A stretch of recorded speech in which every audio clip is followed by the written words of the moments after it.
Radio city podcast. Radio city पर कहानी पौराणिक भारत की। क्या आप पौराणिक दृष्टि से प्रयागराज का महत्व जानते हैं?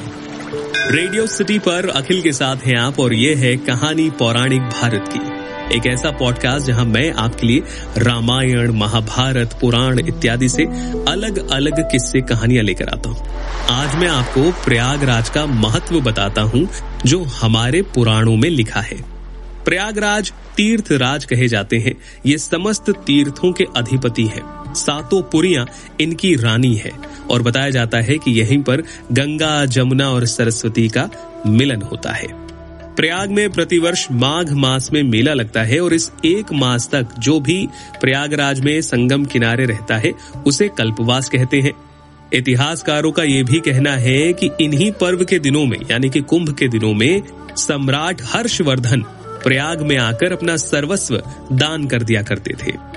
प्रयागराज के महत्व के बारे में अगर पुराणों की माने तो पद्म पुराण में लिखा है, जैसे ग्रहों में सूर्य, ताराओं में चंद्रमा, वैसे ही तीर्थों में प्रयाग। जो पुरुष यहाँ के अक्षय वट का दर्शन करता है उसके दर्शन मात्र से ब्रह्म हत्या नष्ट हो जाती है।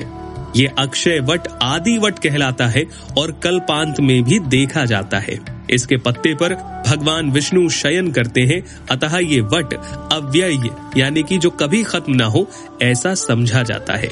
ये अक्षय वट के पत्ते पर भगवान विष्णु का शयन करना आपके मन में प्रश्न ला सकता है कि हमने तो विष्णु जी को कभी भी किसी पत्ते के ऊपर शयन करते हुए नहीं देखा।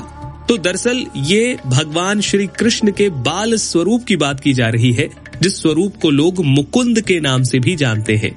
यहाँ पर ऋषि मार्कंडेय की एक बड़ी ही पवित्र कथा आती है, जब ऋषि मार्कंडेय भगवान विष्णु से प्रार्थना करते हैं कि प्रभु, लोग आपकी जिस माया की बात करते हैं मुझे वो माया देखनी है।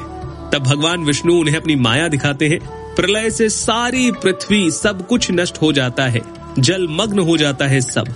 तब सिर्फ एक वृक्ष रहता है जिसके पत्ते पर भगवान श्री कृष्ण बाल स्वरूप में लेटे हुए रहते हैं और यही है भगवान विष्णु की माया। ये कथा जो है, ये जो कहानी है, ये बहुत बड़ी है। मैं आपको फिर से कभी जरूर सुनाऊंगा, लेकिन जिस वृक्ष की बात की जा रही है वो यही प्रयागराज का अक्षय वट है।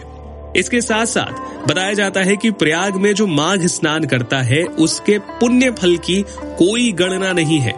मत्स्य पुराण में आया है कि तीर्थराज प्रयाग की महिमा के विषय में महाराज युधिष्ठिर के पूछने पर मार्कंडेय ऋषि कहते हैं, प्रयाग के महत्व का वर्णन सैकड़ों वर्षों में भी नहीं किया जा सकता।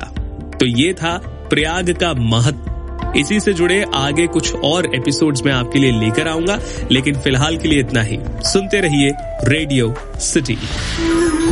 रेडियो सिटी पर कहानी पौराणिक भारत की।